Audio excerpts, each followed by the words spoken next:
Hi everyone, so in this video we're going to be going to acids and bases and looking at the different theories around it. So there are three theories we're going to be going over, but two of them are really the main ones that you need to remember, and I'll point these out as we go along.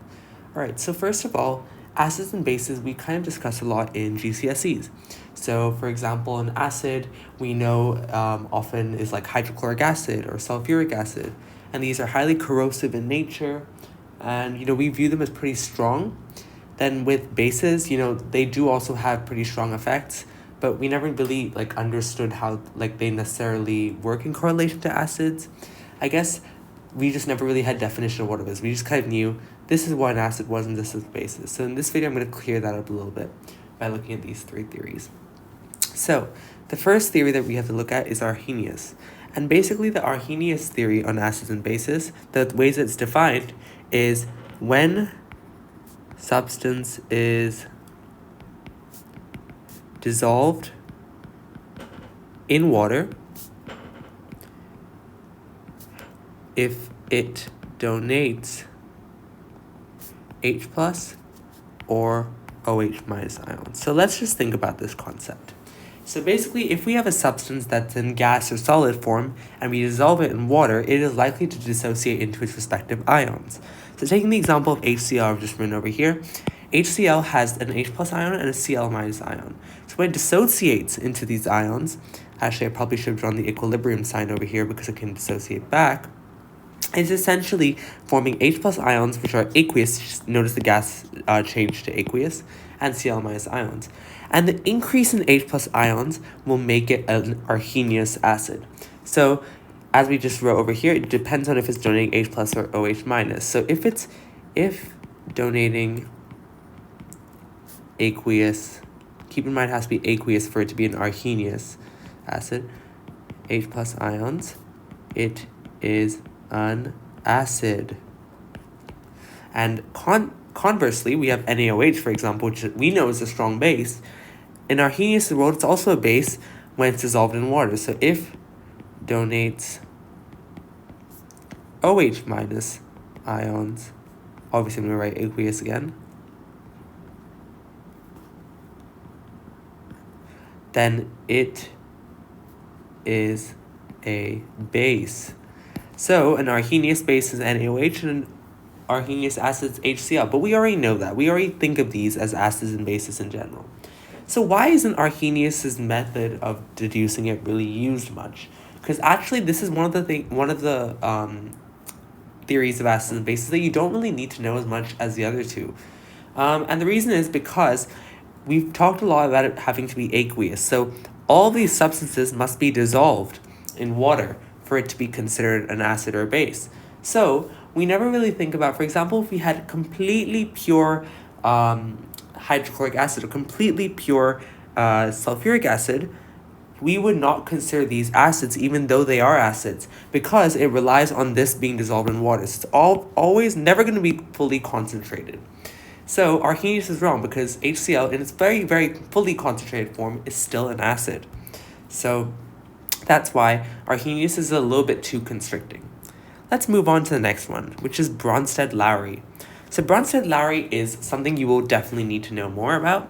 It basically says that, it's a very common way that we probably know it as acids are proton acceptors. This is proton donors, sorry. My bad. Donors. Bases are proton acceptors.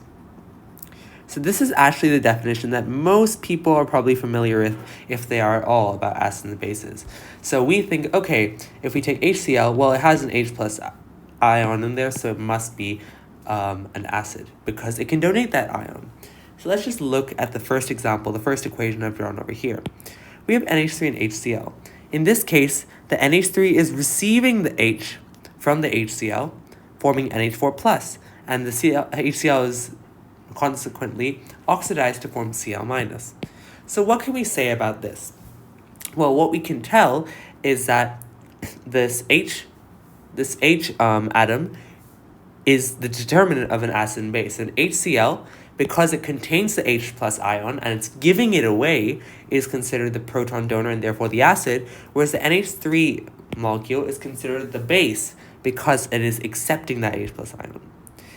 And I think another thing you need to really think of, so although we've identified this as base, acid, that's not all in this equation. There are two other things we have to think about, and those are the conjugate base and conjugate acid. So what that essentially says on the other side of the equation, what's the acid and base? So what we have over here is an acid, and its conjugate base is going to be the Cl minus ion because they are separated by one proton. So if this became somehow H2Cl, even though that's not possible, because it has one more H plus ion, that H2Cl would be the conjugate acid, and this would probably be the base because it's just received an H plus ion from somewhere else. So it's all about being separated by one H plus ion. So in this case, this is the acid because it has one more H plus ion than the Cl minus one. If we had NH as our product, these two products would not be conjugates of each other because they're separated by more than one H plus ion. So keep in mind that we have to have the two substances need to be only separated by one H plus ions. Like that's the only thing that makes it different. So this one, therefore, because it's gained an H plus ion, it will be the conjugate acid.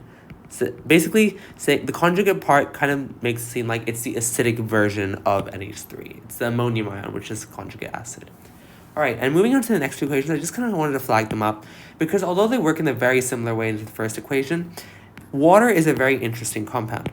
So we know that water can dissociate, I'm just going to draw an equilibrium sign, can be dissociate into H plus ions and OH minus ions. Because it can do both these things, we consider it to be amphoteric, which means it can act as both an acid and a base. So let's just analyze that concept. So over here in this first equation, we see that H2SO4 is acting as the acid because it is donating one of its H plus ions to the H2O, making it H3O plus. So in this case, we are seeing water being used as a base. But in the second equation, it's being used as an acid because it's giving one of its H plus ions to the HCO3 minus ion, forming hydroxide ions instead as it's got one less hydrogen atom. So we can see that water is, H2O is amphoteric. So it acts as both an acid and a base. So that's Bronsted-Lowry definition. Make sure you identify the base, acid, and conjugate base when writing out these equations. Let's move on to our final theory of acids and bases. And this is the Lewis acid and Lewis base theory. And this doesn't look at hydrogen ions, but rather looks at electron pairs. So it broadens it out even further. So an acid is an electron pair acceptor, while a base is an electron pair donor. All right, so in the Bronsted-Lowry definition, we saw that acids were donating. In this case, though, they're accepting and they're taking. So you kind of have to think of it in as kind of vice versa kind of method. So, it's just the opposites. And I guess you can think of it as, the acid is able to gain electrons because, of that hydrogen that I might have lost. You can kind of think of it in that way. I view it as just the opposites. So I've given you two examples over here. So in this case, we can see that it's not based off of necessarily if there are hydroxide ions or H plus ions, more about electrons. So in this one, we can see that it does not contain an extra electron pair. Instead, it has 6 electrons, 3 bonds, forming 6 electrons. So it can actually accept 2 more electrons. Boron and its halides are an example of Lewis acids, typically because they contain incomplete octets. So that means that they can still accept 2 more electrons. So we can say that this is a Lewis acid. NH3, we've seen that come up a lot. It does have a lone pair of electrons, so this is a Lewis base because it can donate those electrons. So what we can actually see is a dative bond can be formed between boron trifluoride, or BF3, and ammonia, as the ammonia donates its 2 electrons. And we can kind of see the resulting molecule. I'm just going to draw lines as the electron pairs. And then we can see that there's like a dative bond being drawn from the ammonia to the BF3 molecule. So we can see that Lewis looks a bit more broadly, doesn't take into account simply just the H+ ions, but also looks at generally electron pairs. So we have these three definitions. In terms of what you would need to know well, you would need to know Bronsted, Lowry, and Lewis acids and bases really well, just be able to identify them and understand their definition. However, you are not really required to know Arrhenius as well. This is just a good way of kind of understanding acids and bases theories in the beginning. But these three theories are all really important, so it's just good idea to keep these down. The theories do not tell us how strong or weak an acid or base is. This is another misconception that will be discussed in another video, but these theories do provide us with a good way of categorizing them. Thanks so much for watching the video. Hope it was helpful. Goodbye for now.